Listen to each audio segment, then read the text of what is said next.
on en avait un petit peu parlé sur ce stream. Il y avait eu une commission d'enquête qui avait été créée par Laurent Wauquiez du Parti Les Républicains. De base, il voulait faire une commission d'enquête sur les liens entre la France insoumise et les organisations islamistes. Et après, il s'est rendu compte que c'était pas possible de faire une commission d'enquête qui cible un parti particulièrement, surtout quand tu appartiens à la coalition majoritaire, c'est-à-dire que quand tu appartiens à la coalition du gouvernement, c'est un petit peu bizarre de faire une commission d'enquête contre un parti d'opposition. Bref. Du coup, il a renommé sa commission d'enquête le lien des partis politiques en règle générale. Oui, c'est devenu et les organisations ELV, islamistes. la France insoumise. Mais oui, du coup, voilà, ils ont juste invité ELV en plus, quoi. C'est-à-dire que Darmanin, ils l'ont invité, mais en tant qu'expert de la lutte contre l'islamisme, hein, pas en tant que bonjour, peut-être que t'as eu des bises un peu chelous avec des gens. Bref. Genre, par exemple, Darmanin, il était en bise avec Kiki Hussein. Ils ont fait chier tout le monde parce que, oh là là, il y a le cousin de la tante du beau-frère du pote d'Iki Hussein qui est militant insoumis. Mais par contre, Darmanin, qui a littéralement fait du bise avec lui, oh, mais bizarrement, il était plus islamiste. Bref, on s'en fiche, de toute façon, libérer Iki Hussein. Oui, parce que Iki Hussein n'a Enfin, jamais libéré, été il est pas en islamiste. prison, mais... Oui, Sam qui a expliqué 10 000 fois que t'as même des gens de la communauté musulmane qui lui reprochaient d'être un peu trop un bandeur des institutions et de l'État. Donc c'est précisément ça, c'est que voilà, oui, voilà. Et donc, du coup, ils ont convoqué Jean-Luc Mélenchon en audition. Je sais qu'il y avait des débats un petit peu en mode il faut y aller, il faut pas y aller, etc. Moi, je n'avais aucun doute que si Mélenchon y allait, ce serait une masterclass. Et ça a pas loupé. Il leur a fait une de ses parties de claquettes. Moi, je propose de un peu teaser avec les réactions des journalistes après le débat. Ça te va? Le avant-après, là, que tu m'as envoyé? Oui. Je trouve que ça c'est ce qui donne le plus envie de voir le débat. Parce que c'était un moment qui était très, très attendu. J'avoue que j'ai cru qu'il allait un peu faire... Je sais pas pourquoi, j'ai eu cette angoisse irrationnelle qu'il allait un peu faire le laïcard. Et en fait, j'ai trouvé qu'il a été trop... On l'a vu, évidemment, avec Cassandre. On est allé manger un banoffee, qui est le mets de Of All Time, bref. En écoutant, c'était très, très stylé. C'est un homme qui a peur. Il a peur de la vérité et je pense que quelqu'un qui veut être président de la République doit se qualifier. Il doit se rendre à cette convocation. Sans ça, ce serait un lâche, ce serait un pleutre. C'est un pleutre. Parce qu'en fait, il pensait vraiment que Mélenchon allait pas y aller. Parce qu'en fait, en gros, pour la petite histoire, il lui a envoyé la convocation, mais il l'a envoyé en fait au bureau en fait de la France Insoumise à l'Assemblée nationale, quoi. Enfin, genre au bureau des collaborateurs de groupe. Et sauf que il était en mode non, c'est pas adressé à moi. Genre les collaborateurs de groupe n'ont pas à travailler pour un particulier extérieur, tout membre du parti qu'il est. Donc j'attends qu'on me l'envoie mon truc à moi. Il l'explique dans l'audition, mais je vous l'explique. Et du coup, ça a fait qu'il était censé être convoqué pour mardi. Mais du coup, le temps qu'il reçoive la convocation chez lui, avec un flic qui a carrément toqué chez lui, qui a foutu les papiers sans enveloppe dans sa boîte aux lettres, etc. Enfin bref, du coup, le temps, c'était trop tôt, trop court pour préparer. Du coup, il a demandé un report à samedi, et du coup, ça avait samedi. Mais du coup, c'est News qui était en mode oui, il n'osera pas y aller. Il essaye de se défiler par tous les moyens, mais on sait que c'est un lâche, etc. Enfin bref. Et du coup, voilà, c'est pour ça que les journalistes étaient un peu dans ce mood-là, en mode c'est un pleutre, c'est un lâche. Après, je comprends le plaisir de dire le mot pleutre. Moi, j'aime beaucoup ce mot pleutre. Vous imaginez M. Mélenchon arriver, encadré. Il faudrait d'ailleurs faire une procédure, je pense, de levée de son immunité. Enfin bon, donc, mais il n'a pas d'immunité, pardonnez-moi. Il n'est pas député. C'est vrai. Mais c'est vrai. Mais il n'est pas député, il n'a aucune immunité. C'est carrément faire une procédure de levée de son immunité. Mais il n'est pas élu. Ils ont tellement fantasmé qu'il avait peur d'y aller. C'est trop bizarre, c'est tellement mal le connaître. C'est vraiment genre... Mais en plus, surtout, ils l'ont un peu projeté, je pense, dans un truc un peu à la Marine Le Pen. Un peu en mode, il va être condamné pour ne pas s'être présenté. Pour musulmanisme. Pour musulmanisme. On sait pas. Ok. Bonjour. Vous allez faire souffrir ma modestie naturelle, là. Moi, je pense que... Merci, Saad. Quand il arrive dans une salle, dans ce mood-là, tu sais qu'il a préparé le banger. Il y a plein de gens et ils rendent première phrase: vous allez faire souffrir ma modestie naturelle. Je suis désolé, qui peut s'asseoir à sa table, même en dehors de toute idée politique, qui peut s'asseoir à sa table? Mais on est devant un homme politique d'une classe à part, qui a une véritable érudition, une véritable culture, qui est capable de faire référence, d'utiliser l'histoire de France, de proposer sa lecture de l'histoire de France pour se situer au temps présent devant des contradicteurs qui n'en étaient pas vraiment et qui ont une culture politique assez limitée de leur côté et qui ne savent... Et c'est Mathieu Bock-Côté qui parle de gens qui n'ont pas de culture politique. Hein. Genre quand ce mec-là, dit que t'as aucune culture politique, c'est vraiment que t'es le débile des débiles des débiles. Hein. Et tu sais c'est quoi le actuali des gauchistes qui aiment pas Mélenchon sur ça? Non. Ouais, mais en fait, vous vous réjouissez que CNews ait sucé Mélenchon. Oh, mais c'est parce qu'il rêve qu'il soit au second tour contre l'extrême droite pour la faire gagner. Bah, milite pour le PS alors, fils de pute. Contre Jean-Luc Mélenchon, Madame Thévenot n'a pas les armes intellectuelles, pardon. Donc déjà, ce petit avant-après indique que c'est news, que t'es en mode il va se chier dessus, etc. Après, ils sont en mode quand même, il est très intelligent, c'est vrai qu'il a une très grande culture. Et après, tous les macronistes, ils sont un petit peu débiles. Et personne ne fait le poids face à lui, au secours. Voilà, ce qu'on perd au final, c'est plutôt les gens de CNews, quoi. Panot qui dit président Mélenchon, bien sûr. Bah, il est président. Genre, Panot, elle dit président Mélenchon parce que le président d'Institut La Boétie lui dit merci présidente Panot parce qu'elle est présidente du groupe. Moi, je trouve c'est bon, oui. C'est comme quand t'appelles monsieur le ministre. Mais il y a des gens qui appellent. T'as des gens un peu à l'ancienne de droite qui l'appellent monsieur le ministre. Il y en a qui l'appellent encore monsieur le ministre. Vu qu'il a été ministre délégué à l'enseignement supérieur. Et que tu sens qu'ils avaient des contacts à l'époque mitterrandienne, machin. Et moi aussi, je vais t'appeler monsieur le président. Pourquoi? Bah, t'as été président de l'asso LGBT de Sciences Po. Oui, mais. Bah, si, on va t'appeler monsieur le président maintenant. Bah, non, je suis pas président. Bah, si, tu es. Bah, puisque si t'as été président d'un truc, si t'es président de l'Institut La Boétie et que on t'appelle président, donc on va t'appeler président Cassandre. Puisque t'as été président de l'asso LGBT, bah ça va être pareil. Je suis pas président de ton cœur. Si, aussi, mais ça tout le monde s'en fout. Pas moi. C'est grave. Je rappelle qu'elle s'intéresse aux stratégies que des mouvements islamistes présents sur notre territoire peuvent mettre en œuvre pour influer sur les représentants politiques. Bon, alors, les gens qui se demandent si un jour quelqu'un va définir ce que c'est que les organisations islamistes, etc. Non, vous n'aurez pas cette réponse pendant cette audition. Ils savent toujours pas de quoi ils parlent. Enfin voilà, je vous renvoie au réact que j'avais fait sur Omar Youssef Souleiman. Ça bouge pas, ça. 1. Les mouvements islamistes présents sur notre territoire représentent une menace bien réelle et désormais documentée par les services de renseignement. 2. Ces mouvements souhaitent affaiblir. Ils disent que c'est pas que ça existe pas, mais que c'est beaucoup moins organisé que ce qu'on pourrait croire. Oui. Et que en réalité, c'est pas un phénomène de masse. T'as pas un phénomène de masse. En fait, t'as pas un phénomène massif, coordonné, d'entrisme et d'attaque en règle, quoi. Que par exemple, qu'on pourrait comparer aux déstabilisations de la Russie. C'est con. Oui, en fait, l'entrisme islamiste en France serait pas résiduel, mais en vrai de vrai. Est-ce que c'est pas From Doug Sam et From Doug? Au niveau national, le risque se concentre sur quelques élus qui affichent une certaine proximité avec des individus pourtant proches des mouvements islamistes. Nous y reviendrons dans le cadre de nos questions. Pas de fou. Pas trop que ça. Pas de fou. Mais en fait, c'est ça qui est fascinant dans tout le cadrage de cette commission d'enquête, c'est qu'ils disent, il y a des réseaux, ça a l'air un peu diffus, c'est pas trop quoi, les frères musulmans, ils décrivent jamais exactement, les islamistes, tu sais pas. Et après, ils disent, mais après, il y a des individus, en fait, c'est quoi ces individus? Bah, ils sont arabes. Et ils disent que l'islamophobie existe et qu'il faut lutter. Oui, c'est ça. Et puis ils vont à la mosquée, et puis des trucs comme ça, quoi. Ils font leurs 5 prières par jour, tu te rends compte, c'est quand même un symbole de radicalisation, quoi. Nous ne sommes pas un tribunal, et nos auditions se sont déroulées jusqu'à présent dans un climat serein. Simplement, nous essayons d'analyser le plus fidèlement possible des phénomènes sur lesquels l'ensemble de la communauté du renseignement nous a alertés. Nous avons ainsi auditionné... J'adore comment il essaye de pré-shot. En disant nos auditions sont passées dans un climat serein, qu'il essaie de pré-shot que Mélenchon va s'énerver. Oui, tu sens que c'était leur DA un peu à la base. Et d'ailleurs, ça a été beaucoup dans les commentaires post, il s'est pas tant énervé que ça. Sont identifiés 2 types de menaces. Une menace séparatiste, soit un repli communautaire de plus en plus marqué dans certains territoires ou certains quartiers qui remettent en question l'adhésion de leurs habitants à nos principes et à nos valeurs républicains. Qui, quoi, où, quand, quel remettre en question qui, ne pas avoir la même religion.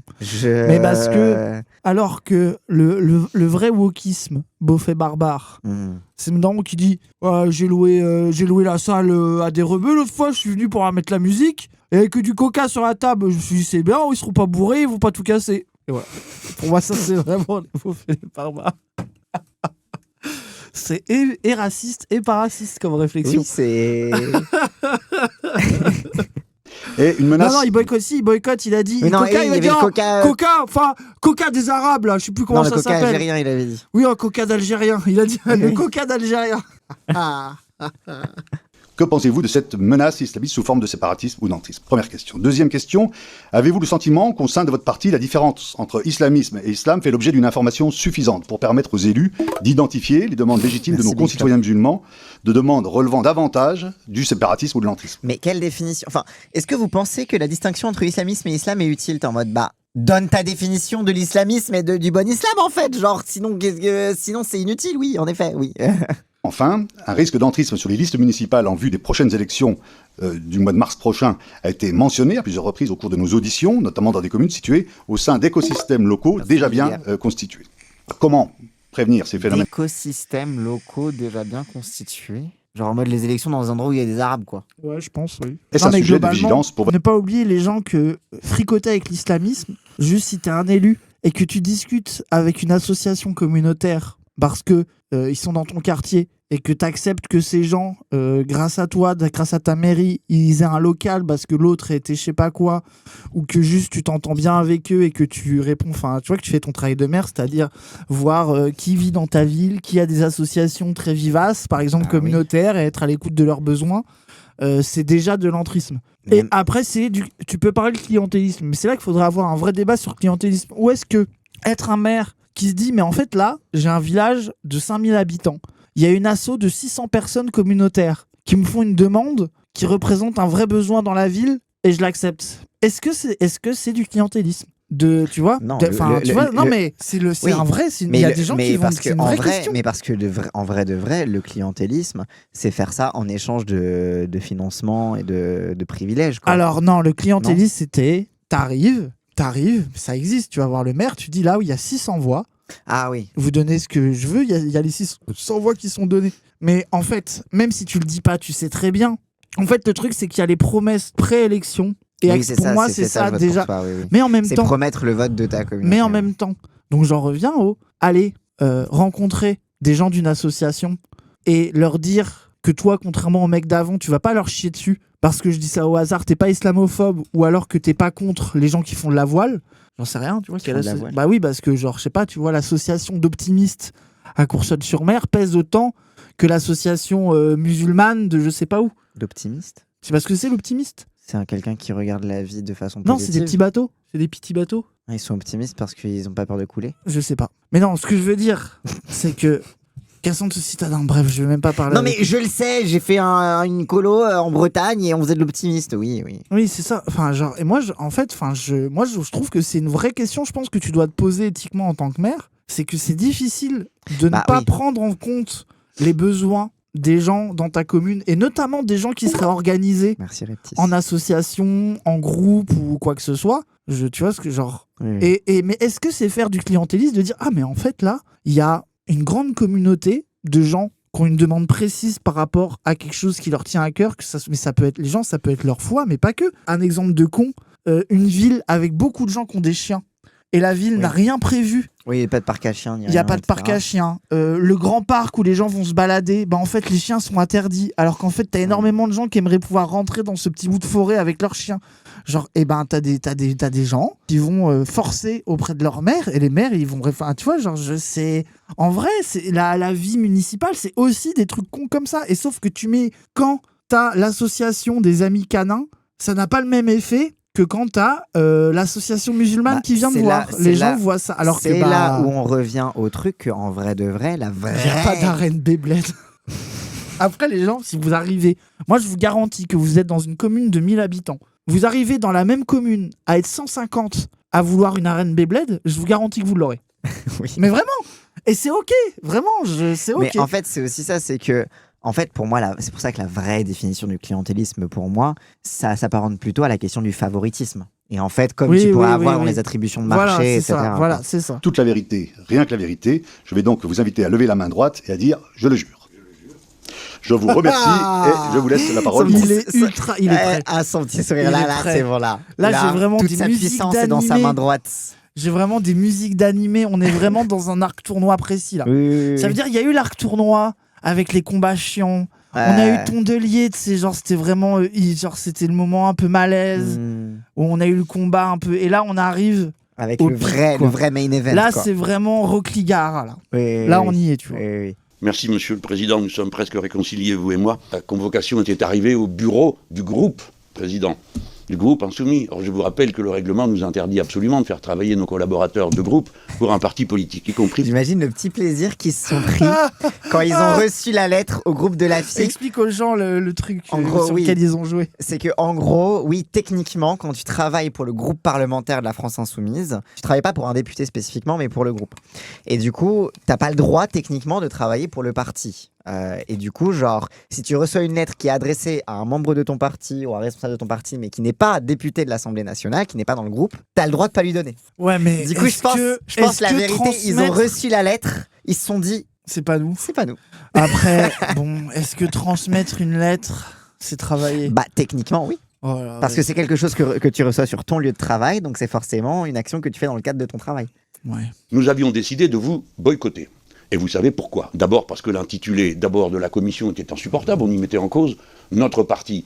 C'eût été c'est pas que ça nous aurait dérangé, nous sommes capables de faire face à toutes les adversités, mais il y avait tout de même un problème. Comment en France, une commission parlementaire interroge un parti pour voir s'il est conforme aux lois de la République? C'est absolument inouï. Ça ne s'est pas fait grâce à la sagesse de la commission des lois, et il faut l'en remercier. C'est qui la personne à côté? C'est la GOAT. C'est quelqu'un qui travaille avec lui, quoi. Oui, c'est une collab, ouais. Je me suis attribué l'intérêt que vous avez pour mes capacités intellectuelles de coprésident de la Boétie. J'ai écrit d'innombrables articles, éditos, livres et autres sur la question de la laïcité au cours, disons, des 3 dernières décennies. Et donc, je me sens capable d'éclairer le point de vue sur des sujets qui sont en effet très délicats. J'adore comme il arrive direct en mode je ne suis pas mis en cause, je viens pour vous éclairer de ma grande sagesse. Bah, c'est vraiment. En plus, ça va être vraiment ça. Bah oui. Il a été invité vraiment pour se faire cuisiner. Il arrive, je vais vous éclairer de mes lumières, car je suis en effet un expert de la laïcité. Tant un intellectuel, en effet. Elle a essayé de retenir son meilleur sourire pendant toute la commission. Oui, je suis d'accord. J'avais oui, tu vois vraiment qu'elle est en mode poker face alors qu'elle a envie d'être heureuse. Oui. C'est drôle. La France est une terre de vieilles guerres de religion. Et par conséquent, elle doit, plus qu'une autre nation, être prudente et se souvenir des leçons du passé. La guerre de religion, c'est sous l'Ancien Régime 11 expulsions des Juifs de ce pays. C'est l'invention par le supposé Saint-Louis, en réalité Louis IX, de la rouelle, des incendies de Torah et de l'expulsion des Juifs. Ensuite, ce furent les guerres de protestants et de catholiques, 2 siècles et un quart à peu près, dans des conditions effroyables. À chaque fois qu'il parle des protestants, ça se voit qu'il vous met dans le même sac. Oui, il fait un peu du both sides. Il est un peu en train de dire Johnny Depp et Amber Heard, c'était de la violence mutuelle, quoi. Oui. Alors que bon, on a quand même été vraiment, on a été pourchassés par les dragons du roi et tout, hein. Les dragons, ça bah oui, ça fait vraiment les dragons. Les protestants sont partis à plus de 200 000 lorsque l'édit de Nantes a été aboli. Et pour notre malheur, ils ont été enrichir des pays qui ensuite nous ont mené des guerres implacables. Voilà. Si vous aviez pas expulsé les protestants, les Allemands, ils auraient pas pu vous faire la guerre. Tu veux dire que les protestants ont créé le nazisme? Alors, c'est pas ce que j'ai dit. C'est que... Le flex de Cassandre. Vous nous avez virés, on a fait Hitler. Non. Oh, génial. Alors, c'est weird flex, but non, okay. Attends. C'est pas exactement ce que je voulais dire. Non, c'est qu'on a enrichi l'Allemagne au lieu d'enrichir la France. Ok, allez, voilà, continue. C'est que nous, grands capitalistes que nous sommes, comme on nous a virés, ça a empêché la France d'être la terre capitaliste qu'elle méritait d'être. À la place, on vend du luxe et on suit Bernard Arnault. C'est du capitalisme aussi, mais bref, vous avez compris. Mais pourquoi ne pas avoir auditionné, par exemple, vous avez auditionné les rapporteurs, M. Courtade et M. Gouillette. M. Gouillette est un grand ambassadeur de France, qui a été le représentant de notre patrie dans de nombreux pays du monde musulman et qui connaît bien son affaire. Et dès lors, moi, j'attache beaucoup d'intérêt à ce qu'il a dit et au rapport. Je l'ai lu, je l'ai trouvé intéressant. Mais je suis presque obligé de vous dire, n'y voyez pas mal que vous êtes hors sujet. Car... J'adore à chaque fois, n'y voyez pas outrance, n'y voyez pas mal. Mais vous puez la merde, monsieur. Je ne dis pas ça contre vous, car je sais que vous êtes mais vous êtes vraiment nul également. Mais il me semble que vous ayez éventuellement, légèrement éludé des aspects pourtant très importants de son témoignage. N'en prenez point ombrage. Après, pour moi, c'est vraiment le prof, hors sujet, quoi. Oui. C'est vraiment le prof. La question s'est concentrée sur eux, et dans un instant, je vous demanderai pourquoi sur eux. Car des confréries dans l'islam, il y en a de toutes sortes, c'est propre à l'islam même. L'islam n'est pas un système vertical comme l'Église catholique, avec un organe qui dit la vérité à laquelle il faut adhérer, sous peine d'être excommunié. Ça n'existe pas. C'est pourquoi, sur tous les sujets... Il a dit l'islam, c'est mieux que les cathos. En islam, il y a toujours discussion. Et les savants de l'islam sont ceux qui rendent compte des points de vue à propos de telle ou telle question dans la religion. Pardon de faire cette parenthèse, mais je me suis intéressé à la vie intellectuelle des religions. J'adore, il a révisé En mode, bon, alors l'histoire de l'islam, la structuration, ok, intéressant, vas-y, ouais, je vais leur dire ça, je vais leur faire une leçon sur c'est quoi l'islam. Pour la raison qu'elles ont contribué à la formation de la culture nationale des Français. Il achète, nous avons combien de temps et de discussions de toutes sortes entre savants catholiques pour savoir si telle ou telle encyclique du pape était hérétique ou pas. Je vous rappelle Philippe le Bel qui fait se prononcer la Sorbonne sur la question de savoir si le pape Boniface a le droit d'ordonner de percevoir un impôt en France. Et les savants étaient bien embarrassés d'avoir à obéir à la fois au roi et au pape. Je passe cet épisode, j'y reviendrai si vous voulez, il est tellement savoureux. Il est en mode, si vous voulez, je peux tunnel là-dessus, c'est vraiment... Il est venu, non mais en fait la strat je peux vous raconter Philippe le Bel si vous voulez. Je vais leur faire un cours d'histoire politique de la France, des Lumières, de l'universalisme, des religions, qu'est-ce que tu veux qu'ils fassent en fait en vrai, c'est vraiment méchant. Parce que, qu'est-ce que tu veux faire ? Ils sont finito. Parce qu'ils sont venus avec des arguments de merde de... Il y a Rima Hassan un jour qui a pris un selfie avec un mec qui a déjà prié. Et voilà quoi. C'est ça la profondeur de leurs arguments. Alors que lui, il est là, il essaie de parler du truc en profondeur. De qu'est-ce qu'il y a de vrai. De surtout, j'adore comme il pose des questions. Je vous pose la question en mode comme si c'était pas lui qui était enquêté. C'est genre comme s'il y avait un. En fait, il se met sur un pied d'égalité avec les gens, avec les enquêteurs de la commission. Alors même que les enquêteurs de la commission sont pas sur un pied d'égalité avec lui parce que c'est lui qui auditionnait, tu vois. Mais du coup, il est en mode non. On est les mêmes. Discutons, chers amis. Et puis c'est vrai que vous avez raison, en plus c'est vrai que les droitards ils aiment bien ça en plus normalement les cours d'histoire. Bah oui. Arriver, citer. Mais je pense que là où vous avez raison, c'est vrai que ça il doit vachement gaslight des droitards qui se prennent un peu pour des intellos sur le sujet et qui se disent quand même Mélenchon. Quel dommage qu'il soit soumis à l'islamisme parce qu'il a quand même de la culture cet homme. Oui. Ouais. C'est la méta en commission de faire ça, ouais, j'imagine. Après, j'en ai pas ma tête tant que ça, mais... I'm not trapped with you. Oui, c'est ça, je suis pas coincé avec vous, c'est vous qui êtes enfermé avec moi. Quand nous affrontons des terroristes, notre intérêt est de les séparer du reste de la population et de ne leur valoir aucune sympathie. Et il faut comprendre que dans leur stratégie, il est prévu que nous nous emportions au point que nous confondions tout. La religion dont ils se réclament, à tort si l'on en croit les savants musulmans, la religion dont ils se réclament, les actes qu'ils posent, etc. C'est ça qu'ils espèrent. Qu'on s'entretue entre nous, qu'on commence à se disputer entre Français. C'est aussi vieux que la guerre de religion. Entre catholiques et protestants, chacun imputait à l'autre une connivence avec l'étranger, qui existait d'ailleurs. La Ligue de Condé est liée aux Espagnols. Et de même, le parti Condé, c'est les cathos.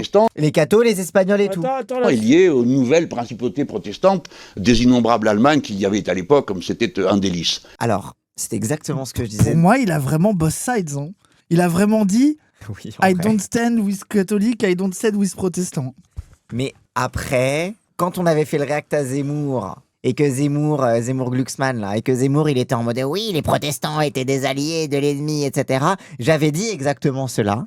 J'avais dit exactement que c'était la méta à l'époque d'avoir des alliances à l'étranger, de se marier avec des princes d'ailleurs, etc. Et que tout le monde avait des potes ailleurs, quoi. Donc il faut travailler avec vigilance à l'unité du peuple français. C'est notre tâche permanente à nous, l'unité du peuple français. Et tu vois pour quand ça même que j'avais pas totalement tort sur sa strate un peu universaliste, le son de laïcité. Je suis un meilleur laïc que vous, quoi. Mais tu vois quand même que sa manière de dérouler le logiciel républicain universaliste est quand même bien mis à jour. Oui. À l'aune de l'antiracisme et de plein de trucs, tu vois. Oui, de fond. Genre, c'est pas sa manière d'être en mode la République une et indivisible, laissez-moi tranquille, en mode 2012. Oui, mais justement, je crois que justement, il va expliquer tout ça. Pourquoi ne pas avoir consulté M. Lang, qui est le président de l'Institut du monde arabe, qui a une très grande science et compréhension de ce qui se passe dans le monde islamique, ou M. Bernard Cazeneuve, qui lui a vécu en première ligne l'attentat épouvantable qui a meurtri notre patrie si profondément au Bataclan. En fait, je vois l'argument de... Pourquoi vous invitez pas d'autres gens que moi ? Parce que moi, franchement, bon, je sais pas ce que j'ai à vous dire là-dessus. Mais n'invitez pas Cazeneuve pour autant. Oui, non, mais lui, il est en mode, ça se voit que vous voulez nous faire nous, alors que vous auriez pu parler à des gens pertinents. Bien sûr, en mode que si le sujet vous intéresse vraiment, vous interrogeriez d'autres personnes, quoi. Monsieur Wauquiez, c'est lui qui a inventé cette commission. Il s'y est tellement mal pris qu'il a fallu en changer le nom. Et pour finir, il vous abandonne, il vient même pas là. Il a peut-être des idées, c'est lui qui a inventé l'idée que nous serions responsables, nous, les insoumis de jeunes... Pourquoi vous auditionnez même pas vous-même ? Hein ? Bah, vous avez l'air d'avoir des idées sur l'islamisme. Bah, auditionnez Monsieur Wauquiez, même si c'est... Ça y est, elle a souri. Elle a oui, ça y est, elle est en mode, Elle a non, craqué. là, c'est pas mal. Là, il a fait fort. Là. T'es en première loge de Mélenchon qui fait sa masterclass. Quel Ah banger. ouais. En plus, masterclass que t'as préparé avec lui, c'est chaque truc en mode, ah yes. Il va là-dessus. Imagine, super. t'es à sa place, il y a Internet, petit TFT. T'es à côté de Mélenchon, en commission. Tu te lances un TFT et t'écoutes Mélenchon. Oui, t'es vraiment à la première place du React en légende. Vraiment, je suis désolé, c'est ma vie de rêve. Oui, de fou. C'est une insoumise, mais elle joue tellement pour moi, elle joue à TFT là. Petit Hades, mais votre jeu ce que vous voulez, petit TFT, FF14, mais votre jeu de confort, tu vois, un petit Balatro, un petit béton brutal pour Eddy sous béton brutal à côté. Je ne suis pas en train d'accuser le Rassemblement national d'avoir un lien avec le terrorisme. Mais 2 de ses membres ont été pris la main dans le sac, l'un à vendre des armes, l'autre à aider le travail. J'ai fait preuve de mesure. Mon domicile a été entièrement saccagé. Et sur tous les murs, il y avait des slogans du Rassemblement national. Je n'ai jamais accusé le Rassemblement national d'avoir des... Ça, j'ai vu cet extrait. Je trouve que là, il les baisse tellement, eux, et il baisse tellement le RN, sur toute la psyop France Insoumise, France Islamiste, etc. En mode, mais moi, je sais ce que c'est la politique. Genre, je sais que c'est pas aussi caricatural. Mais surtout, il est en mode, moi, je suis la cible d'attentat et je ne fais pas une généralisation comme vous la faites. Tu sais, parce que c'est le fameux argument un petit peu de mauvaise foi, en mode, oui, et si c'était à toi que ça arrive, et si c'était toi la victime d'attentat, il est en mode, je suis victime d'attentat et je n'essentialise pas pour autant, en fait. Genre, c'est possible. Il y avait des slogans du Rassemblement national. Je n'ai jamais accusé le Rassemblement national d'avoir décidé cette agression, car je ne le crois pas. Voilà pourquoi je ne crois pas que le Rassemblement national soit un mouvement qui soit lié au groupe terroriste. Cependant, les connexions existent pour des raisons qui sont idéologiques et il faut les comprendre. En fait, là où il est vraiment méchant, c'est ça, c'est de dire, ça va dans ce lore-là, de dire, moi je sais que c'est pas le RN qui a commandité les mecs qui sont venus taguer mes murs, mais c'est logique qu'ils soient amis. Ils ont les mêmes idées. Bah oui. En fait, une fois que t'es sorti de la caricature des alliances objectives de votre vision complotiste du monde, regardez en termes de fond politique, qui peut vraiment être ami. Et bon, voilà. Quoi. Qui a le même projet de société, quoi. Bah oui. Votre commission a déjà produit les documents qui nous innocentent absolument. Merci, tous les responsables de services de renseignement. J'adore, il est en mode, bon, je vous ai expliqué toutes les raisons pour lesquelles j'aurais pu boycott.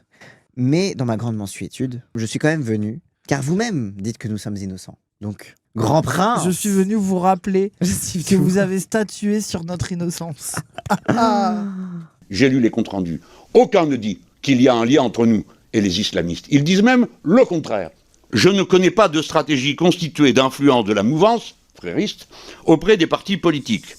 À l'heure actuelle, certains militants islamistes politiques qui n'agissent pas nécessairement sur ordre mènent au niveau local des stratégies d'influence, parfois d'obtention d'avantages, voire d'emprise. Mais, dit M. Courtade, je répète que nous n'avons pas observé ni documenté ou étudié une stratégie d'influence au niveau national sur les partis politiques. Alors, à plus forte raison, sur nous.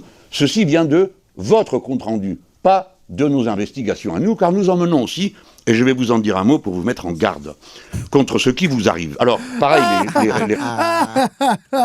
vous menez votre enquête, on a aussi notre petite enquête, vous inquiétez pas. Bah surtout lui, c'est sa théorie de vous n'êtes pas vraiment inquiet de la réalité, de la possibilité de l'essor du terrorisme, vous voulez juste nous faire. Oui. Et en fait, vous êtes d'autant plus dangereux que vous créez les conditions du séparatisme et le famoso, rien qu'avec l'islamophobie. Au lieu de chercher à faire un pays uni, machin, etc. quoi. Qui est un peu la théorie qu'il a dit au début, quoi. Le truc de c'est la stratégie terroriste, de vouloir créer la fitna. LFI en mode pas d'élus locaux. Bah justement, c'est pour ça que dans la commission d'enquête, ils se concentrent beaucoup sur les municipales parce qu'en fait, ils veulent faire en sorte que la FI ne progresse pas au municipal et n'ait surtout pas d'implantation locale et ne se structure surtout pas plus qu'elle ne l'est déjà. Mais c'est pour ça aussi qu'ils sont en mode oui, certes, vous n'avez pas encore beaucoup d'élus locaux et on ne peut pas documenter ça chez vos élus actuels, mais peut-être que vous avez des Arabes qui peuvent se présenter au municipal et ça, c'est dangereux, tu vois. Genre, c'est aussi là-dessus qu'ils veulent le faire. Mais oui, mais Guruknak, cette séquence est probablement l'erreur politique la plus importante de la droite parlementaire depuis 2022. Oui, le niveau de retour de bâton qui sont en train de se prendre, Wauquiez, l'abruti. Ah ouais. Je veux dire, aller dans tous les médias insulter la France insoumise de France islamiste, mais ne donnez pas l'occasion à Mélenchon de passer 1h30 à faire un cours d'histoire. Enfin, en fait, je pense qu'ils avaient oublié qu'ils allaient se faire chier dessus. Ils ont vraiment fait l'effet Streisand. Et surtout que genre il y a un truc dans les commissions d'enquête, c'est un peu une règle assez importante, c'est t'invites pas des fortes têtes. Genre je crois que c'était Aurélien Saint-Toul qu'on avait parlé sur la commission d'enquête Arcom. Dans une interview, il disait que lui personnellement il était pas favorable au fait d'inviter Hanouna parce que genre en vrai il y avait déjà tous les éléments avec toutes les auditions qu'ils avaient fait et en fait ça allait se transformer en Saint-Toul veut se faire Hanouna, 1v1 avec Hanouna et son charisme forcément allait l'emporter sur le moindre fond, etc. Et en vrai ça avait été il me semble plutôt poussé par l'autre co-rapporteur qui était de droite. Et en fait, c'est souvent dans ce genre de truc-là, parfois inviter un peu une forte tête, ça te nique en fait ta commission parce que du coup, l'effet de charisme et l'effet de même le côté un petit peu j'assume, etc. Même avec Bolloré, tu vois. En fait, même un peu Nasdaq.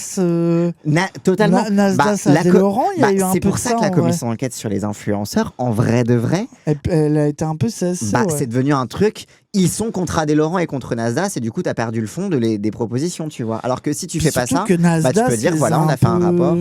Tu peux piéger que des bozos sans personnalité, oui. Oui, c'est ça. Mais surtout, c'est pas le but de piéger des gens en vrai, parce que t'as le plaisir un peu quand tu fais une commission d'enquête. Mais moi, je pense qu'ils auraient été plus malins de faire une commission sans jamais demander à Mélenchon de venir, bien en sûr. fait. En invitant que des gens qui lui fient dessus, et ils auraient pu prendre un rapport en disant regardez, tous nos experts disent que c'est voilà quoi. Et en fait là ils ont fait l'erreur absolue d'inviter le principal intéressé et de lui donner l'occasion de montrer que en fait il les a tous niqués quoi. La droite et l'extrême droite a tellement l'habitude de ne pas être contrôlée sur les plateaux TV, devenue paresseuse et trop confiante. Je pense que puis ils avaient oublié quoi. Ne laissez pas Mélenchon vous faire une leçon politique et d'histoire, vous allez vous faire chier dessus. Sur un plateau télé, tu peux l'interrompre. Les journalistes, ils interrompent tout le temps, ils laissent pas finir ses phrases, etc. Mais dans une commission d'enquête, t'as un temps de parole. Et t'as un temps de parole qui est beaucoup plus large. Même les droitards ne laissent pas Mélenchon dérouler. Oui, c'est en fait, c'est le cadre. Genre là, en fait, c'est simple. Il est dans son extension de territoire à l'Assemblée. Dans les institutions, enfin je veux dire c'est un républicain, Robespierre is fou. Il est vraiment dans son extension de territoire, vous êtes fait mindfuck, c'est tout, bref. De fou. Responsable de renseignement français, on dit nous on n'a pas vu ça, mais c'est le moment pour moi maintenant de vous mettre en alerte. Quelque chose se passe d'un peu bizarre dans ce pays. Non mais je cherchais pas dans son pliodard, dans son placenta. Ah mais je vois en mode l'association d'idées. Oui, c'est en mode c'est sa zone de confort, mais non, c'est pas comme un bébé dans le ventre de sa mère. Mais après je suis un peu d'accord, la République c'est un peu la daronne du vieux, donc. C'est vrai. Mais oui, là il est en mode Nasus, 350-400 femmes buveuses à 30-35 minutes et il lui laisse la top lane. Sans personne pour la défendre avec démolisseur. Donc du coup c'est évident que ça va aller jusqu'au Nexus très vite. Tout à fait, le Nexus. Et on va redéposer cette proposition de commission d'enquête. Parce qu'il faut que la vérité éclate. J'ai besoin de votre soutien pour que les députés comprennent que les Français attendent ça et attendent qu'enfin on puisse établir la vérité. Faire tomber le privilège rouge dont bénéficie la France insoumise. Démontrer leur lien avec l'islamisme, l'antisémitisme, leurs oppositions à la fois aux forces de l'ordre et aux valeurs de la République. On doit rien lâcher, on doit gagner ce combat. Attends, donc du coup, il s'est fait taper sur les doigts parce que t'as pas le droit de faire une commission d'enquête qui cible un parti en particulier. Du coup, il a changé le nom de sa commission d'enquête. Ils ont invité Mélenchon pour se faire chier dessus et du coup, il dit « Il faut refaire le truc qu'on m'avait dit que j'avais pas le droit de faire !» Voilà, il faut continuer, il faut absolument interdire. Se mettent en mouvement des services de renseignement qui noyautent ici, là, et en particulier l'administration française qui se met à pourchasser M. Bilongo pour une histoire assez confuse. Je vous renvoie à lui. Mais M. Bilongo a été mis en cause par un service d'intelligence ennemi. Ennemi, puisque personne n'est autorisé dans ce pays à nous espionner ou à nous manipuler. J'ai le souvenir heureux de M. Charles Pasqua, qui avait expulsé, je lui ai dit une fois, tu as expulsé 47 diplomates, Charles. C'était des diplomates américains. Et il m'avait répondu, pas du tout, moi, j'ai expulsé 47 espions. Voilà. Son plaisir à éviter l'accent de Pasqua. Je lui ai dit, vous expulsez les diplomates. J'ai expulsé 47 espions. Mais ça se voit c'est comme Ilyes, ça se voit qu'il l'aime bien. Oui. Par conséquent, nous avons protesté. Que s'est-il passé? Rien.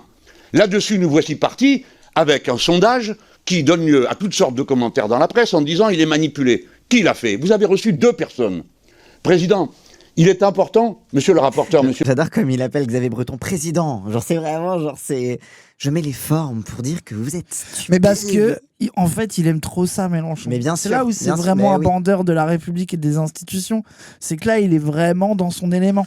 Genre, c'est vraiment son game, quoi. Bah oui. Genre, mais c'est pour ça qu'il faut qu'il soit président. Bah oui. C'est parce que il est fait pour être dans cette méta. Bien sûr. Il est fait pour être dans son bureau, convoquer Léo Mans et je sais pas qui, et leur dire bon les petits, vous allez faire ça, c'est exceptionnel. Oui. Que vous sachiez qui vous a recommandé d'entendre ces deux personnes. Car elles sont liées à un journal qui n'existe pas, mais qui est distribué gratuitement à l'Assemblée nationale. Et ce journal est lié à un fonds qui lui-même est lié aux Émiratis. Tout ça est expliqué dans les documents que je viens de vous transmettre, non pas de nous, les Insoumis, mais du Monde, de Mediapart et de Orient 21. Par conséquent, et que se passe-t-il? Je m'empresse de dire aux Émiratis qui éventuellement m'écoutent que je n'ai rien contre eux, ni l'affaire, et n'en veux pas. Mais il n'empêche qu'ils ont manipulé. Ils ont manipulé, et ils se donnent pour objectif, c'est l'objectif de ce journal, Écran de veille, de provoquer des débats publics. Le journal dont il parle, c'est Écran de veille. Allez voir le réact de Wissam sur le sondage de l'IFOP sur les musulmans qui sont des islamistes, etc. Où il parle justement de Écran de veille, qui est un journal dont le seul objet, c'est de dire que les islamistes... et la gauche, c'est pas bien, et tout ça, quoi. Voilà, globalement, c'est un journal islamophobe. Mais du coup, il est diffusé gratuitement à l'Assemblée nationale. Bah, en vrai, tu veux avoir de l'impact. Oui, bah oui. Tu l'édites au nombre de députés, tu le mets que là, t'es sûr d'atteindre des gens importants. T'es sûr que les députés RN, ils vont... Bah oui. Ouais, c'est comme Frontière. Ouais. Nora Bussigny, elle est à Écran de veille. Oh, la demi-habile. Qui est là, vous êtes nuls, moi je vous aurais posé des questions sur je sais plus quoi. Agite propre d'Arabie Saoudite. Oui, parce qu'en gros, vous demanderez à Wissam les précisions, mais en gros, les Saoudiens, c'est des wahhabites. Et les wahhabites, c'est un peu genre des monarchistes, c'est pas des rois, etc. Mais vous avez capté, quoi. C'est des bails de dynastie, quoi. Et les frères musulmans, des fakirs, genre ils sont genre démocrates. Ah non, des vizirs. Non, des émirs. Ah oui, un truc en ir. Les frères musulmans, ils sont plus pour la démocratie islamique. Tu vois, genre bref. Et en gros, du coup, les Émiratis, c'est eux qui sont vraiment genre en mode qui financent énormément de trucs contre les frères musulmans parce ils détestent les frères musulmans parce que les frères musulmans, ils portent une idée démocratique de l'islam et du coup, ça va à l'encontre du pouvoir dynastique qu'il y a dans les Émirats Arabes Unis. Parce que du coup, ça s'oppose au pouvoir des Émirats. Les frères musulmans démocratiques. C'est pas une psyop de Wissam, le frère musulman, un peu là de dire non, mais eux, les wahhabites, on les aime pas. Mais en vrai, les frères musulmans, c'est la démocratie. Mais non, mais en fait, c'est que simplement, ils contestent un pouvoir. En fait, c'est un groupe qui, politiquement, conteste un pouvoir... En fait, c'est comme ok, très bien, mais tu vois, genre, par exemple, la succession de la monarchie avec la République bourgeoise, tu vois. Où ça reste quand même une caste de privilégiés, mais c'est pas les mêmes que ceux d'avant. Et en fait, parfois, ça peut même un peu être les mêmes que ceux d'avant. Enfin, t'as capté. Mais en gros, bref, c'est un bise interne que du coup, ils exportent. Voilà. C'est deux sectes qui s'affrontent. Oui et non. C'est deux intérêts politiques qui s'affrontent. Ok. Et c'est eux qui, par compétition avec le Qatar, ont imaginé qu'il fallait mettre en cause des frères musulmans pour mettre en cause le Qatar. Sans doute y a-t-il des frères musulmans en France, bien sûr. Il y a de tout en France, sur tous les sujets. Et par conséquent, pourquoi n'y aurait-il pas des frères musulmans? On dit, d'après le rapport, qu'il y en a dans 8 mosquées. Il y en a 2600 de mosquées en France. Par conséquent, rien d'autre que ce qu'on doit regarder en faisant attention et surtout en évitant de se donner en spectacle pour donner de l'importance ou de la visibilité à des choses qui parfois n'en méritent pas. Attention, il y a une puissance extérieure à la France qui manipule et s'ingère dans toutes sortes de circonstances. Bah c'est ça, c'est qu'en fait, du coup, t'as les Émirats Arabes Unis qui font de la propagande et qui font de l'ingérence étrangère pour régler leur querelle politique interne aussi, tu vois. Genre, et pour justement créer, en fait, cette panique morale en France et que la France vienne en retour en soutien au pouvoir monarchique émirati, tu vois. Donc, t'as aussi ce truc-là où, en vrai, ça dépasse... C'est à la fois de l'islamophobie très locale et qui est très utile localement, mais en fait, c'est un échange de bons procédés entre les intérêts racistes français et les intérêts monarchiques saoudiens, quoi. Dans le monde, ce qu'on appelle le monde musulman, et là, personne ne m'en voudra d'appeler le monde musulman, Qatar et Émiratis, qui sont deux pays parmi les 24 qui mettent l'islam, c'est-à-dire la religion, dans leur constitution. Il y a des luttes d'influence. Ce que je n'accepte pas, c'est que la France soit le terrain de jeu de ces luttes d'influence. J'en suis absolument... Vous voulez attaquer la fille, alors que le problème, c'est les psyop qataris et émirats. C'est ça. Et surtout, l'intérêt de ça, c'est que j'ai l'impression qu'en plus, les vrais alliés des émirats, des qataris, machin, c'est des droitards plus. C'est Rachida Dati, il y avait eu des bails avec ça. Je sais plus qui. C'est pas Villepin aussi qui avait des bails avec l'Arabie Saoudite. Ou je dis de la merde, je sais plus. Mais en tout cas, globalement, tous les gens en politique qui font du business, ils se tournent vers les. Oui, Zach Nani, etc., quoi. effectivement. Zach Nani. Oui, il est payé par le Qatar pour regarder des matchs de foot. Okay. Non, je sais plus. Mais en gros, les gens sont un peu vénères sur lui parce qu'il y a un truc comme ça et je me rappelle plus. Et ceux qui font que bander sur Dubaï. Oui, c'est l'Arabie Saoudite. Mais c'est juste que en gros, il y a un championnat. L'Arabie Saoudite, ils ont racheté plein de très bons vieux joueurs de foot et du coup, leur championnat est de plus en plus stylé parce que t'as des très gros joueurs qui commencent à y aller. Ok, d'accord. Voilà. Oui, et puis on leur vend des armes, mais on va plus savoir quoi en faire. Voilà, globalement. Pour mieux pouvoir bombarder le Yémen, bref. Absolument persuadé, honnête, comme vous l'êtes, par vigilance, vous vous trouviez impliqué là-dedans, à aider des manœuvres auxquelles aucun d'entre vous n'a jamais eu idée de participer, si peu que ce soit. Et en plus, ce qui est bien, c'est qu'il montre à la fois que ça n'a rien à voir avec LFI, que ça dépasse le truc et que c'est plus la psy-up étrangère, etc. Et il montre en même temps qu'il a une connaissance plus fine des enjeux que les gens qui l'interrogent, etc. Donc en fait, c'est le double truc où il montre je suis plus intelligent que vous, mais allez, je vais m'abaisser à vous l'expliquer, tu vois. L'islam est une religion, l'islamisme est un fondamentalisme qui en gros a deux branches. L'une qui est quiétiste, qui dit de toute façon nous on s'occupe pas de tout ça, on ne s'occupe que d'une chose, veiller au respect de la loi de Dieu que nous pratiquons dans notre intimité, dans notre maison, dans nos manières de faire. C'est bien qu'il précise ça aussi, qu'une branche de l'islamisme entre guillemets a aussi pour principe de ne pas se mêler justement de politique et de justement c'est pas les salafistes qui sont comme ça. Normalement les salafs c'est censé être ça. C'est censé être en mode de toute façon t'as pas à te mêler de cette histoire-là. Oui. C'est Dieu qui fait. Et puis globalement tu dois te Nachaf de France parce que c'est pas un pays musulman quoi.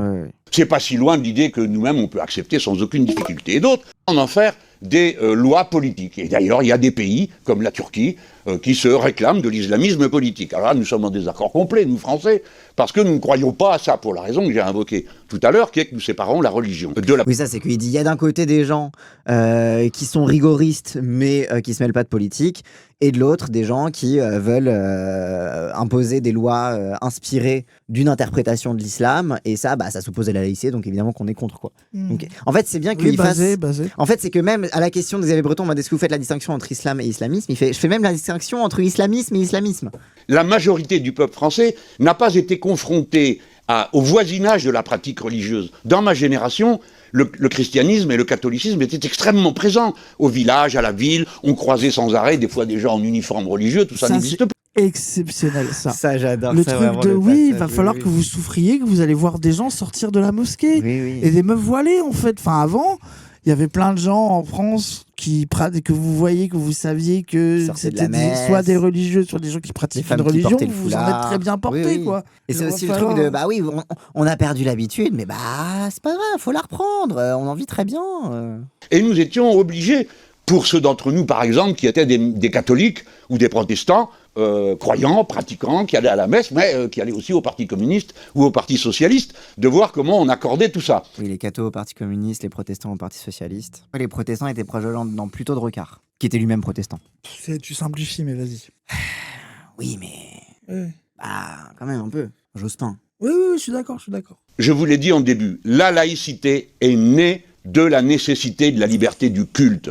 La laïcité est donc d'abord protectrice de la liberté du culte. Ça, j'aime bien, parce que c'est un truc que je rappelle tout le temps. Et c'est vrai que pendant longtemps, à chaque fois, quand on parlait de laïcité, notamment après les attentats de 2015, etc., on prétendait la laïcité pour protéger l'État. Et en fait, à chaque fois, je suis en mode non, c'est aussi pour protéger. Et je suis assez heureux parce qu'en fait, il y a ces deux bords, en fait. C'est à la fois protéger l'État et aussi protéger la liberté religieuse. En fait, t'as les deux trucs. La liberté de croire et de ne pas croire, elle inclut la liberté de croire. Et je trouve que ça n'a pas toujours été évident que Mélenchon le rappelle comme ça, quand tu reprends toute son histoire de laïcart, etc., etc. Et je trouve que c'est plutôt un bon signe, parce que aussi ça montre comment on peut avoir une vision de la laïcité qui soit pas cette espèce d'imposition d'une invisibilité totale du fait religieux, quoi. Quand les Américains ont inventé cette idée que nous pourchassions les religions parce que nous avions une querelle avec une secte, nous leur avons dit nous n'avons aucune querelle avec quelque secte que ce soit. Il s'agissait de celle de Scientologie. Nous ne faisons qu'une chose, punir les escroqueries. Ça, mais pareil, tu vois, genre c'est aussi le truc c'est pour ça qu'on a non pas une définition de secte, mais de dérive sectaire, et qu'on a cette vision-là. Mais sur la Scientologie, en plus là, ils sont en train de faire un comeback sous Macron, là, la Scientologie, là. Oui, après ils essayent de faire un comeback sur TikTok, TikTok, tout le monde se moque d'eux. Hein. Oh, les TikTok de voici les bouquins à lire. Elron Hubbard, les Dianétiques. Ils essayent d'avoir une DA Poudlard un peu, vous allez voir. Oui, c'est un peu bizarre. C'est étonnant. Hop. Hello tout le monde, aujourd'hui je vais vous parler de 4 livres que vous devez absolument lire en scientologie. Scientologie, les fondements de la vie. Les problèmes du travail. Scientologie, une nouvelle optique sur la vie. De Elron Hubbard. Et la Dianétique, la puissance de la pensée sur le corps. Hubbard. En fait, c'est vraiment genre... Attends, vas-y, continue. C'est vraiment genre tous les bouquins de Tolkien que vous devez lire, quoi. Hello tout le monde, aujourd'hui je suis là pour vous présenter l'église de Scientologie et Celebrity Centre du Grand Paris. Venez avec moi. Celebrity Centre. Hello tout le monde. Mais vous allez voir le niveau de moyens. Non mais c'est une folie, la thune qu'ils ont des scientologues. Ils ont une... Là, nous sommes à la réception, plan. C'est là où les gens entrent.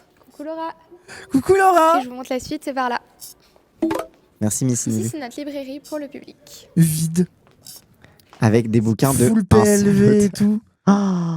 Si vous êtes intéressé par la scientologie, le livre que je vous conseille, c'est Scientologie, les fondements de la vie. Les fondements de la vie. Les fondements de la vie. Les fondements de la vie. Mais en plus, c'est vraiment... En fait, parce que du coup, pour les gens qui savent pas, l'origine story de la scientologie, c'est Elron Hubbard, là, donc le mec avec tous les bouquins.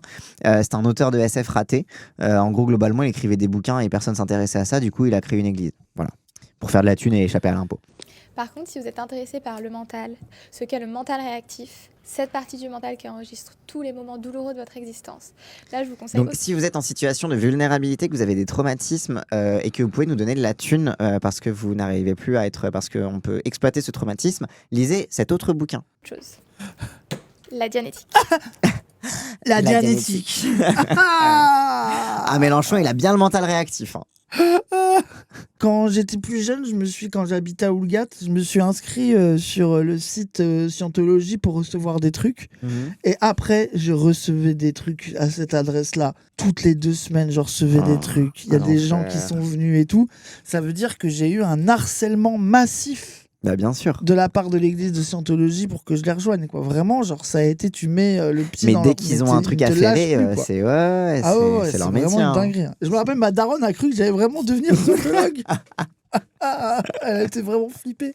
Et vous pouvez l'acheter et l'obtenir Le ici. montage est terrible. Vous pouvez l'acheter et l'obtenir ici. C'est silencieux, c'est Et regarde, lent. le niveau de moyens dans leur hall, Non, mais ils ont des écrans tactiles avec des trucs. Regarde. Regarde la thune qui se font. C'est indécent. Mais tu sais, c'est logique qu'ils fassent de la prédation auprès des acteurs, etc. Parce que globalement, tous les acteurs sont détraumatisés. Et du coup, genre, ça leur permet d'avoir vraiment des gens qui ont de la turbo-thune, qui leur donnent accès à Hollywood, aux médias, etc. Et genre, les Tom Cruise, tu vois, c'est typiquement ça, tu vois. Genre, La dernière fois que j'ai eu cet effet-là d'un bâtiment vide, beaucoup trop cher, avec personne dedans pour l'occuper, c'était... Mais pourquoi tu niques mes blagues ? Mais c'est grave de faire ça, c'est hyper chiant. Non, parce que c'était tellement évident que j'y ai pensé. Pour les gens qui savent pas quand même, on a essayé à une époque de louer le siège du Parti communiste français pour faire un Zawa Chopran insoumis dedans quand même. Au top du clash entre les deux. Hein. Oui. Et on était à 2 doigts de le faire. Si ça avait été pas aussi cher, quand même ça aurait été exceptionnel de faire ça. C'est incroyable. C'était un peu trop rush. Pour le choix des auditions, les frères musulmans, c'est le titre d'ailleurs du rapport du ministère de l'Intérieur. Ça a été choisi là-dessus. Ils indiquent bien dans le rapport que les frères musulmans sont plutôt en décroissance d'influence dans notre pays, mais que leur stratégie... Et voilà, les frères musulmans, ELV, la pastèque, les frères musulmans sont dans la décroissance. Et oui.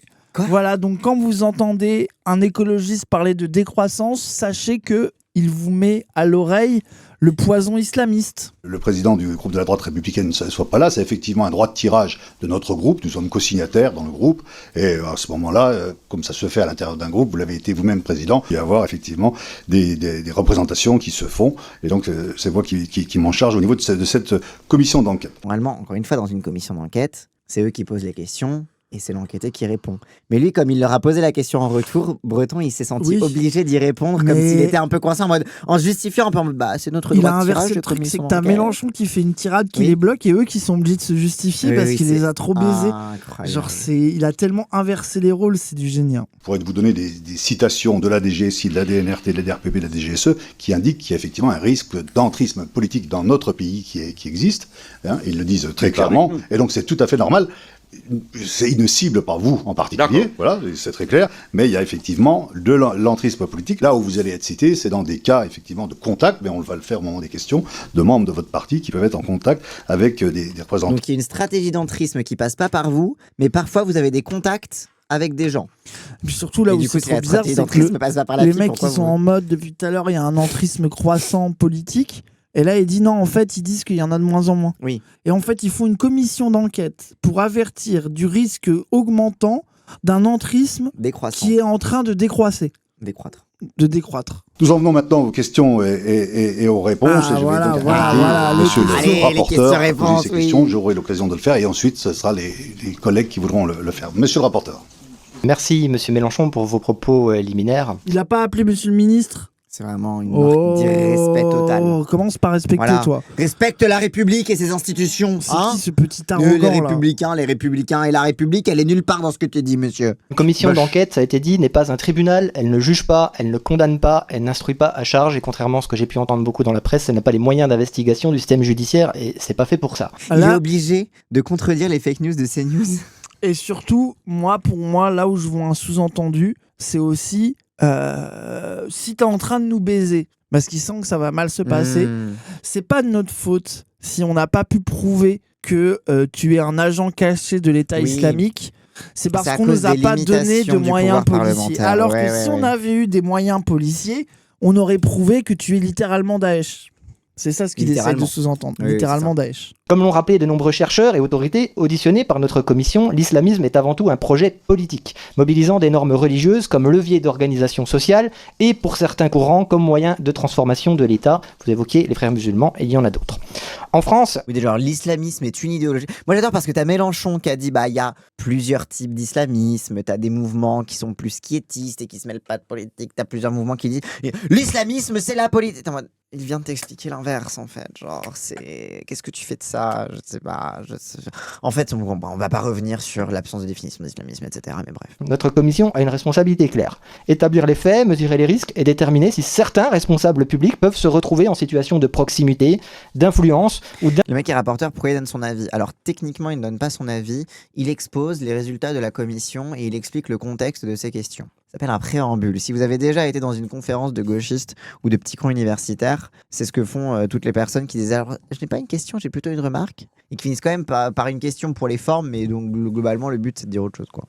Alors monsieur Mélenchon, notre démarche n'est pas partisane, elle s'inscrit dans la continuité des alertes formulées par les services de l'État, par les universitaires et par les élus locaux. Elle répond à une conviction simple, une république forte. Parce que Nora Bussini, Wauquiez, je sais pas qui. Oui, genre c'est quel service de l'État Darmanin, Retailleau on dirait le délire du couple juif. Ah mais c'est totalement ça. Ah mais en vrai de vrai, genre je pense que à mon avis c'est déjà fait. Mais les recherches, comment on dit, intertextuelles, je sais pas comment dire, entre la manière médiatique de parler du complot juif, je veux dire, bien sûr. Le truc le plus cliché, c'est judéo-bolchevisme, islamo-gauchisme. Bah oui. Genre, tu vois, il y a un truc. C'est transparent quoi. Passif Mélenchon buff vos capacités x2, mais c'est pas un passif là, c'est trop pété. Mais oui, Mélenchon c'est comme un nouveau perso sur LoL, il est beaucoup trop fort, mais c'est pour vendre les skins. Les renseignements qui veulent des sous pour combattre les Russes qui font la manche. Oui, c'est ça. Les services de renseignement ils sont en mode donnez-nous des sous parce que là il y a les Russes, ils font des dingueries. Et pendant ce temps, t'as l'État qui est en mode vous voulez pas lutter contre les musulmans plutôt Et les renseignements qui sont en mode mais putain, mais votre truc c'est précisément les Russes qui font des trucs pour augmenter l'islamophobie en France et pour nous diviser en fait. Genre c'est leur stratégie, on vient de vous l'exposer dans une nouvelle note. Rage cheveux courts, c'est choupi. Pardon, excuse-moi, ça m'a énervé. Je ressens pas. Après j'avoue, t'as un peu de choupi, les cheveux courts. Oh, c'est tellement toi. Oh, c'est Choupi en colère. J'ai tellement la vision, c'est Choupi en colère. Vas-y, fonce les os. C'est tellement toi. Regarde, t'as fait tomber ta boîte de cookies et t'as faim. Du coup, t'as faim. Oui, c'est énervant de faire tomber sa boîte de cookies en même temps. Tous les crânes rasés ont un côté de Choupi. Oui, voilà, merci, je suis d'accord avec toi, Adelda. Ouais, mais toi particulièrement, je trouve. ça y est, laissez-moi tranquille, c'est grave. Non, parce que c'est aussi les sourcils. Je sais pas comment dire. Vas-y, j'accepte. Bref. Dans plusieurs communes de notre pays, des situations où des individus issus de mouvances islamistes ont pu exercer une influence ou accéder à des responsabilités locales. Je pense par exemple au cas de Colombes, où le directeur du cabinet du maire cumulait ses fonctions municipales avec celles de responsable d'une mosquée et d'une école coranique identifiées comme... Ah oui, le maire de Colombes perquisitionné par la police pour des soupçons, blablabla. Ah ok, c'est un maire musulman qui a filé un peu de maille à des associations. Attends. Ah, il est à ELV en plus. Oh, ça. Patrick. J'ai cru que c'était Klimovitch. Patrick Klimovitch. Patrick Klimovitch de EELV. Ok. Il est responsable de l'Institut Lycène. Centre de langue fermé en 2025 après un ordre du préfet. Vas-y, descends. Attends. Mais ça pue la merde. Ah, des défaillances. Mais c'est le truc de sécurité incendie. Les autorités soupçonnaient sa structure de dérive islamiste. Attends. Qualifié d'école coranique. Donc le mec, il avait un centre de langue où Aïguest apprenait l'arabe. Oui. Avec le Coran, dans une commune où il y avait une grosse communauté arabe. Et du coup, ils l'ont soupçonné de leur apprendre l'islam. Oui, et surtout, comme ils ont rien trouvé. Oui, comme ils ont rien trouvé de vraiment, voilà. Du coup. Je crois que c'est là où il y avait des dessins sans visage. C'était ça. Il y avait des dessins sans visage. On en avait parlé quand sur le truc de Tondelier. Oui, c'est ça, Tondelier, alors il lui posait la question. Et en fait, les trucs de la sécurité, blablabla, incendie, etc., quand ils ont fait leur inspection, ils ont vu qu'il y avait des pictogrammes où il n'y avait pas de visage. Et du coup, ils ont dit « Ah, on les tient !» Car comme en islam, il ne faut pas représenter les visages, eh bien, c'est la preuve que ce sont des islamistes radicalistes. Oui, c'était ça. Bon, en plus, déjà, d'une, ça concerne ELV, et de deux, il y a R. Non, et puis c'est la panique morale de si t'as des assos communautaires qui apprennent l'arabe, ils l'apprennent en lisant le Coran et ça crée une panique morale. Mais même limite de dire que le seul intérêt d'apprendre l'arabe, c'est de faire des islamistes parce que c'est bien connu que l'arabe n'est utile que pour lire le Coran. Et puis, mais après, c'est que aussi, je pense que t'as une pratique non négligeable, je pense, de gens qui pratiquent l'islam, qui ont envie d'apprendre l'arabe, que ça c'est plus ou moins jeune. Surtout, désolé, aussi mais pour moi, j'ai l'impression que dans la religion musulmane, apprendre l'arabe, c'est quand même un petit plus, quoi. Désolé, mais en tant que protestant, je trouve que c'est mieux. Si justement la question des traductions même peut poser problème en islam, etc., apprendre l'arabe, c'est ce qu'il y a de mieux pour pouvoir aussi se confronter directement au texte et éventuellement discuter les dogmes, discuter les orientations. Et pour moi, comme ça, t'arrêtes de porter le. Cassandre, il a dit, si vous voulez créer des musulmans laïcs comme nous, les protestants, qui finissent par rejeter le dogme religieux, il faut qu'ils lisent en arabe pour qu'ils puissent se rendre compte avec le texte que c'est de la merde. Non. Bravo. D'avoir un rapport, des lumières. Merde, l'islam des lumières. Non, c'était pas ça que je voulais dire. D'avoir un rapport. De toute façon, vous irez voir la VOD Tondelier, on en a parlé. Oui, bref. Comme vecteur d'un enseignement problématique. Ou encore au cas de Villeneuve d'Ascq, Valenciennes ou Douchy-les-Mines, où des personnes proches d'un écosystème frériste ont été élues ou placées à des postes d'influence. Donc Villeneuve d'Ascq, Valenciennes, Douchy-les-Mines, des mairies qui ne sont pas du tout insoumises. By the way, il y a des mairies de droite, t'as des mairies PS. Bon, on se demande encore quel rapport avec les insoumis, mais ok. Oui, comme les marxistes qui apprennent la langue pour lire le Capital en VO, oui, de fou. Je vais raconter ça encore une fois, mais ça recommence. Dans les licences de théologie protestante, tu apprends le grec biblique, l'hébreu biblique et l'allemand biblique. Il y a 4 personnes qui font ces études-là, Cassandre. En fait, Cassandre, va falloir que tu te réconcilies avec le fait qu'il n'y a pas de panique morale nationale sur les protestants. Il n'y a pas de protestanophobie en France. Je sais que vous avez... Mais tant mieux. Il faut que tu te fasses à l'idée. Écoute, c'est une preuve d'espoir pour les musulmans, car c'est la preuve que vous pouvez subir de la répression et vous en sortir. C'est bon, allez. Cet exemple illustre un phénomène d'entrisme qui peut toucher n'importe quelle formation politique lorsque la vigilance se relâche, y compris dans la sphère locale. À cet égard, une autre forme d'entrisme, davantage idéologique, a été revendiquée publiquement en 2022 par Madame Houria Boutelja, qui est fondatrice du Parti des Indigènes de la République. S'adressant à propos de votre Ah non, les butins de guerre. En plus, il a déjà répondu là-dessus, bref. Candidature à l'élection présidentielle, elle déclarait, je la cite, dans ce magma, il y a un butin de guerre qui s'appelle Mélenchon. C'était une espèce de laïcard de dingue, disait-elle, et aujourd'hui il dit des choses qu'il n'aurait jamais dites il y a 15 ans. Attends, mais ils s'en sont pas remis de cette phrase. Ils s'en sont jamais remis, c'est une folie. C'est vraiment le degré de terreur. Je crois que j'étais là à cette émission, je sais plus si j'étais là. Oui, on était là, on est d'accord qu'on était là ce jour-là. Exceptionnel, quel moment d'histoire, je suis heureux. Le Labou Boutelja, bien sûr. Comment analysez-vous la réalité du phénomène d'entrisme en France ? Et selon vous, quelles lignes rouges et quelles garanties doivent s'imposer à l'ensemble des formations politiques, y compris celles qui vous est proches, pour éviter que des acteurs poursuivant un agenda incompatible avec les principes républicains puissent instrumentaliser un mouvement ou un candidat ? Monsieur Mélenchon. Et là, la masterclass commence. Là, préparez-vous. Vous avez donné des exemples d'entrisme, vous appelez ça comme ça, pourquoi pas. Aucun ne me concerne, ni ne concerne le mouvement insoumis. Et je voudrais que vous compreniez pourquoi ça paraît difficilement possible que cela ait lieu avec des insoumis. Il faut comprendre la matrice intellectuelle du mouvement insoumis. Et là, c'est parti. C'est parti. Quand il commence par dire « il faut comprendre », oui, bon, Non, mais ce que j'adore, c'est que le mec lui a fait le gloubi-boulga habituel des droitards. Ouria Boutelja, Islam, Rima, ça. Bon, bref, tout le truc de. Ils n'ont pas encore fait Rima, ça ne pas encore. Oui, voilà, mais ça va bon, venir, tu ça sens le sous-entendu de. Et puis, de toute façon, machin. Il est là en mode de toute façon, tu vas me poser les questions que tu veux. Tu vas avoir une histoire politique de la gauche et des histoires du rapport du politique et du religieux en France pendant 1h30 et tu vas fermer ta gueule. Quel plaisir. Sa matrice essentielle, c'est l'humanisme, qui dit que l'être humain est l'auteur de son histoire. Sur ce plan, il a une interconnexion facile avec la pensée de ceux qui croient. Pourquoi ? Parce que les religions qui attribuent un libre arbitre à l'être humain disent que c'est par sa décision qu'il fait le bien ou le mal. Dans l'islam, on dit que c'est pas Dieu qui a fabriqué le mal, c'est les êtres humains qui font le mal. On dit quelque chose de similaire dans le christianisme, quoique on identifie la personne du diable comme un acteur de cette aventure spirituelle.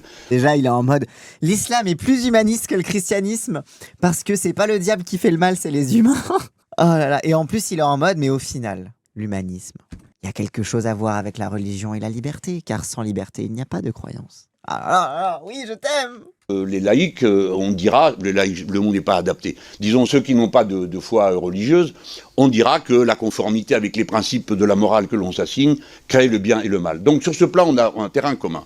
Après, on passe à d'autres choses, c'est l'égalité et la similitude absolue des êtres humains entre eux. J'y allais, mais vraiment islamo-gauchiste. Mais en fait, moi, ce que j'adore, c'est qu'ils se défilent même pas de reconnaître philosophiquement les similitudes entre la foi et le militantisme. Et entre même le rapport, enfin, la lecture religieuse et la vision politique, philosophique de l'humanisme, Merci etc. quand même le Merci fait Norca. de dire et ça, il y a quelques années, il aurait jamais dit ça. Et que aussi de dire que la politique, c'est aussi des questions de morale, en fait. Ne pas avoir peur de se poser la question du bien et mal, de la morale, c'est aussi un point commun entre quelqu'un qui a un rapport religieux et quelqu'un qui a un rapport politique et quelqu'un qui peut avoir les deux. Par ailleurs, et qui justement a même l'intérêt, je pense l'intérêt intime, autant intéressant que je pense des fois conflictuel et contradictoire, entre ta morale et ton éthique politique et ta morale et ton éthique religieuse, à quel point elles rentrent en commun, à quel point elles se contredisent, laquelle tu priorises, etc. Tu vois, donc entre Wahedi, le salafiste of all time, et Wissam, l'islam des Lumières, quoi.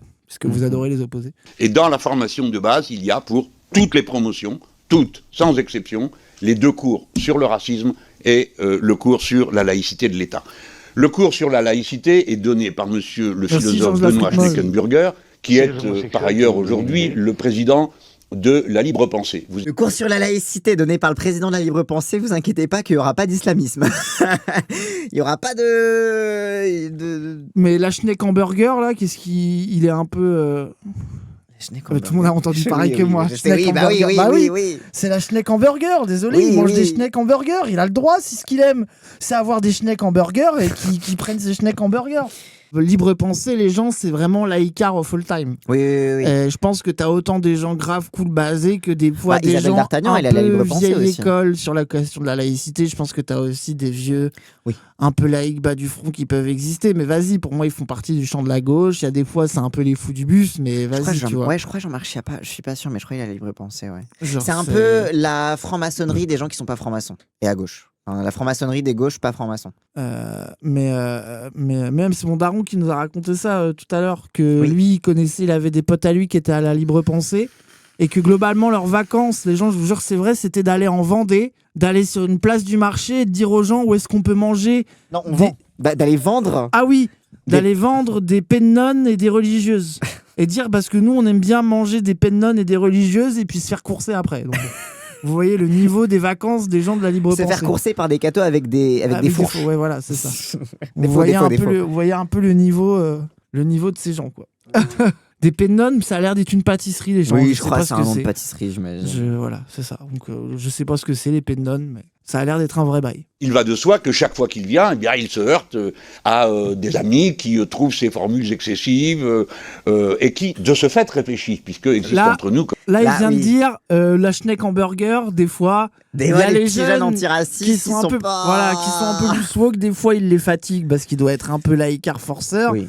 Mais en gros, ce qui sous-entend, et moi j'aime bien son truc de dire notre parti réussi à faire vivre des visions du monde qui parfois sont conflictuelles sur ce sujet-là, mais que ce qui fait grandir les uns et les autres, c'est de se confronter sur ces questions-là. On s'engueule, c'est la preuve qu'on réfléchit. C'est la preuve qu'on n'a pas le cerveau lavé et qu'on n'est pas unanime sur tout et que justement on est éclairé. Et que il a dit on a des vieux qui viennent choquer les jeunes et des jeunes qui viennent choquer les vieux. Oui, en retour. Ce qui sous-entend, c'est les deux. C'est l'échange équivalent. C'est que je pense que ce qui sous-entend, c'est que voilà quoi, c'est bien de faire vivre en commun, parce qu'en fait les gens, je sais que vous êtes wokisés, vous avez appris la politique sur TikTok avec des edits. Ouais, vous vendiez des têtes de N-word à une époque. Donc calmez-vous. Merci. Oui, il faut les choquer, les vieux laïcards. Ouais, mais après, les vieux laïcards, c'est bien qu'ils vous choquent un peu aussi. Moi, je trouve que faut pas. L'intérêt de les choquer, c'est d'autoriser à se faire choquer en retour. C'est ça, c'est qu'à un moment donné, l'anticléricalisme et la critique radicale du fait religieux, c'est aussi, ça fait partie de la tradition de gauche. C'est pas pour ça qu'elle a pas des défauts, qu'elle a pas eu des dérives, des moments où c'est parti en couille, où ça a été aussi l'instrument d'islamophobie et même d'anti-religiosité un peu débile. Mais ça fait partie de l'histoire de gauche et c'est important de la connaître et de respecter. Et, voilà, et surtout, t'as besoin d'un anti-autoritarisme nécessaire que tu retrouves dans l'anticléricalisme. Et en fait, de faire dialoguer, de faire dialoguer les deux, quoi. C'est ça. Et justement, avoir une vraie culture sur l'histoire de l'anticléricalisme, des critiques religieuses de gauche, ça permet de pas se faire gaslight quand t'as des onfrés ou des islamophobes of all time qui essayent de te faire croire qu'ils sont des anticléricaux alors que c'est juste des islamophobes. Ce n'est pas la même chose en fait. Ça. Et que voilà quoi, et que c'est pas parce que y a une actualité et un combat important sur l'islamophobie que la gauche abandonne et n'abandonnera jamais la critique du fait religieux, des institutions religieuses, de l'aliénation possible faite par des fois les religions ou pas. Enfin voilà quoi, voilà quoi. Et je trouve que c'est basé. Saporodi qui dit, je pense qu'avant de montrer des caricatures, il faudrait parler de ça. Je suis totalement d'accord. La question de la laïcité de l'État est fondatrice pour nous, pour éviter qu'on vienne à réclamer de l'État des mesures qui protègent telle ou telle chose. Nous passons notre temps à expliquer la liberté républicaine est une liberté absolue. Nous n'interdisons pas, par exemple, il y a dans notre pays la liberté de l'interruption volontaire de grossesse, mais personne n'est obligé d'avorter. Personne. Mais celles qui veulent le faire peuvent le faire parce que la loi le permet. Il passe la commission à dire vous nous faites chier avec l'islam machin alors que vous êtes des droitards catholiques conservateurs et réactionnaires. C'est vous, c'est à vous. Moi, on veut bien parler. Vous faites crari, la raison, les lumières, etc. Mais vous avez aussi votre parti anti-lumière, anti-progressiste. Oui, voilà, que vous êtes des cubénis, anti-avortement. Allez vous faire foutre. On va d'abord regarder votre turpitude avant d'aller chercher celle des autres. Quoi. Oui. Ça s'appelle remettre l'église au centre du village, oui, littéralement. C'est étrange. On a permis que la profession médicale puisse faire valoir une clause de conscience pour refuser d'accomplir l'acte d'avortement. Je ne vous cache pas que personnellement, si je comprends ce que ça peut représenter pour quelqu'un qui est croyant, d'un autre côté, je vois là un biais, une exception à la loi qui pourrait être ensuite étendue. Car ceux qui ont une fonction publique, quelle qu'elle soit, une utilité sociale, peuvent se réclamer à tout instant de leur propre conviction religieuse pour empêcher que la liberté des autres s'exprime, il y a un problème. Je ne vous dis pas, je ne mets personne en cause à cet instant. Je dis que, de temps à autre, nous sommes placés devant une contradiction qui nous pose problème, nous interroge. Et quoi, comment il les a baisés. Il est en mode, mais vous aussi, c'est pas très laïque de refuser l'avortement parce que vous êtes chrétien, mais...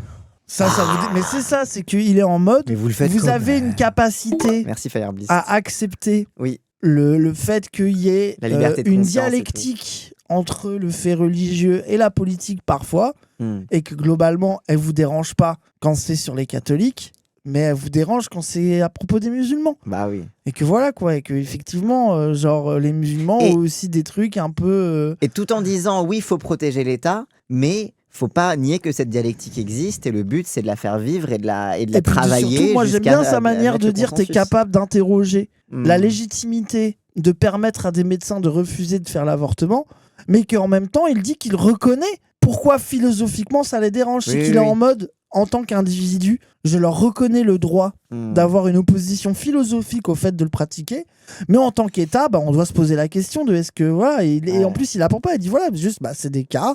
Voilà quoi, et du coup surtout... il montre la capacité de respecter la foi de médecins tout en questionnant de comment on fait par rapport aux règles de l'État, et que c'est ça la vraie discussion intéressante où tu fais dialoguer une pratique religieuse plus ou moins intime avec l'état de droit, etc. Et que voilà quoi, c'est dans ces eaux-là plutôt que de jeter des anathèmes complètement débiles d'entrisme, etc. Quoi. Et surtout un truc qui est très important de dire que, par exemple sur l'exemple de l'avortement, que la limite à ne pas franchir pour l'État, c'est de permettre que cette liberté de conscience se fasse au nom du dogme religieux, parce que du coup ça permet d'avaliser tout ce qui est justifié au nom du dogme religieux, tu vois. Et en fait ça fait que tu peux le faire au nom de ta conscience personnelle, mais si l'État commence à admettre et à intégrer ça au nom du fait religieux, ça veut dire que déjà l'État prend le pas déjà à la fois sur le fait religieux et que le fait religieux prend le pas sur l'État. Et en fait c'est un peu genre la limite à ne pas franchir, c'est de ne pas reconnaître ça, parce qu'après du coup tu peux plus empêcher rien, quoi. Parce que tu peux débattre d'éthique, mais tu peux pas débattre du dogme, quoi.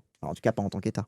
Il est important de savoir que dans ce domaine, nous n'avons pas de difficultés particulières avec les musulmans qui sont ou dans nos rangs ou que nous rencontrons dans la société. Pourquoi ? Parce que l'islam en France est un islam qui est essentiellement influencé par son origine maghrébine, et l'origine maghrébine est elle-même extrêmement liée à la période arabo-andalouse de l'histoire de l'islam. Il a dit, vous inquiétez pas, nos musulmans ils sont woke. Vous inquiétez pas, on a des bons musulmans. On n'a pas les musulmans nuls. On a des musulmans maghrébins, et moi en tant que maghrébin européen, je ne peux que. Il a dit l'islam maghrébin supérieur à l'islam saoudien. À un islam malikite, c'est-à-dire un islam qui dit dans les pays où vous êtes, vous respectez la loi du pays où vous êtes. Donc ça, c'est un point, c'est quand même considérable, parce qu'il n'y a pas de problème. On a eu un autre problème avec l'Église catholique. Mais d'ailleurs, allez, les cathos dans la sauce, vous n'allez pas y échapper quand on parle de laïcité. Mais après, moi, j'aime bien aussi ça, parce qu'en fait, il va aussi à l'encontre du sondage complètement bidon sur les musulmans pensent que la loi de Dieu est supérieure aux lois de la République, où tu es en mode, mais en fait, parce qu'on sait très bien que cette question elle est posée justement pour aller à l'encontre d'un argument à la Mélenchon, sauf qu'en fait, ça interroge absolument pas ce que ça veut dire la loi de Dieu. Enfin bref, je vous renvoie encore une fois au réac de Wissam. C'est ça, mais surtout que, oui, c'est ça, Wissam n'a pas le truc de tu places Dieu au-dessus des lois de la République. Mais est-ce que c'est pour ça que tu respectes pas les lois de la République ? Les lois de la République ? Les lois de la République. Mais non, mais en fait, c'est ça qui est con, c'est définir les lois de Dieu, définir les lois de la République et définir qu'est-ce que ça implique pour un croyant de les placer au-dessus. Genre, c'est que à chaque individu est une discussion, on en revient au paradoxe entre ton éthique personnelle, qui peut être parfois religieuse, la loi, enfin, genre, un des trucs qui habitent plein de gens, notamment des gens qui ont un rapport à la foi. Et que, en gros, eux, quand ils disent ça, ils ont l'impression que ça veut dire que les musulmans veulent tuer les mécréants. Alors que ça ne veut pas dire ça, c'est beaucoup plus profond et intéressant. Mais tu vois, même parfois, genre, c'est l'exemple de Wissam sur Cédric Herrou. Cédric Herrou a considéré que sa morale et son éthique personnelle étaient supérieures aux lois de la République. Donc il a fait des choses illégales pour sauver des réfugiés qui étaient en danger, pour traverser la truc, etc. Et en fait, t'es en mode, oui, mais parce qu'en fait, parfois les lois, elles sont illégitimes. Et donc en fait, que ce soit parce que ta religion t'impose de tendre une main à ton prochain, à n'importe quel être humain qui est en souffrance, ou que ce soit parce que ta morale t'impose de reconnaître dans l'humanité de ton frère quelqu'un qui t'est égal, etc., c'est une voie par laquelle tu reconnais l'illégitimité des lois. Et en fait, l'illégitimité des lois, c'est un truc qui est nécessaire, ne serait-ce que pour voter pour des députés. Parce que les députés servent à voter des lois, oui, mais aussi à les abroger et à considérer qu'elles ne sont plus légitimes. Donc en fait, t'as plein de trucs où comment tu sépares l'aspect de la moralité et l'aspect du dogme religieux. Mais eux, leur seul but, c'est de sous-entendre que les musulmans, ils veulent tuer les mécréants, c'est tout. C'est tout ce qu'ils veulent sous-entendre avec ça. On a eu un autre problème avec l'Église catholique, parce que je vous rappelle, pardon, je suis obligé de le dire, mais c'est la vie. 1906, l'encyclique Vehem Internos, elle dit qu'il n'y a pas de loi supérieure à celle de Dieu, et que penser qu'il faut en appliquer une autre est criminel. Donc l'explication était violente. Je vous rappelle que l'Église catholique, nonobstant le point de vue de nombre de catholiques qui ne partageaient pas son point de vue, le point de vue clérical, était que la République, c'était un malentendu provisoire. Et c'est bien aussi de rappeler, l'Église était hostile à la République, mais les catholiques eux-mêmes, peut-être étaient pris dans le débat, peut-être n'étaient pas d'accord, et genre qui fait bien une distinction aussi entre l'Église catholique, les croyants qui eux-mêmes étaient embarrassés, qui n'étaient pas forcément d'accord, etc. Enfin, c'est... Le petit sourire de la meuf, oui, mais ça c'est parce qu'elle a fait top 1 là. Oui. Elle a fait top 1, compo, Xtal, Reroll, Bard. Un journaliste qui a dit que c'était en 1906, mais en 1890. Mais non, il s'est trompé de 16 ans. Mais non. Ah bon ? Mais putain, tout le propos est faux. Vu qu'il a dit 1906 au lieu de 1890. Mélenchon a tort. Mais ouais, tout ce qu'il vient de dire est tellement fake. Mélenchon a menti devant la représentation nationale. Mais non. C'est très grave. C'est une dinguerie. Oui, Jean-Michel Apathy. Mais après, le fait que seul truc que Jean-Michel Apathy trouve à redire, c'est qu'il s'est trompé de date, c'est la preuve que globalement, il a fait une masterclass et que globalement, tout le monde est en mode merde, putain, il est trop fort, quoi. Et évidemment que notre mouvement n'acceptera jamais l'entrisme religieux. Mais si vous avez des difficultés à nous signaler, faites-le. Après, quand même, vous êtes des élus, alors vous savez comment ça se passe, vous faites des listes, non, dans votre coin. Tout le monde arrive au moment où il faut faire des listes. Merci, M. Mélenchon. On va laisser la parole pour la deuxième alors, question à monsieur le rapporteur. Attendez, j'ai pas fini. Attendez. Non, vous n'avez pas posé vos questions. J'ai pas fini de répondre. Vous avez posé beaucoup de questions, vous savez. Hein. Beaucoup de thèmes abordés. Il va falloir que je déconstruise tout, moi. Il est en mode merde, putain, je me suis perdu dans mes notes. Merde, putain, je suis passé du. Il est vraiment en mode merde, je suis parti en tunnel. Putain, mince. Le continuum politique, je vous retrouverai après. D'accord. De toute façon, il s'en fout. pas vous lâcher tu peux dire ce que tu veux. Genre, parce que lui, il a fait sa conférence entrecoupée de questions auxquelles il répond pas. Et juste, lui, il a un déroulé.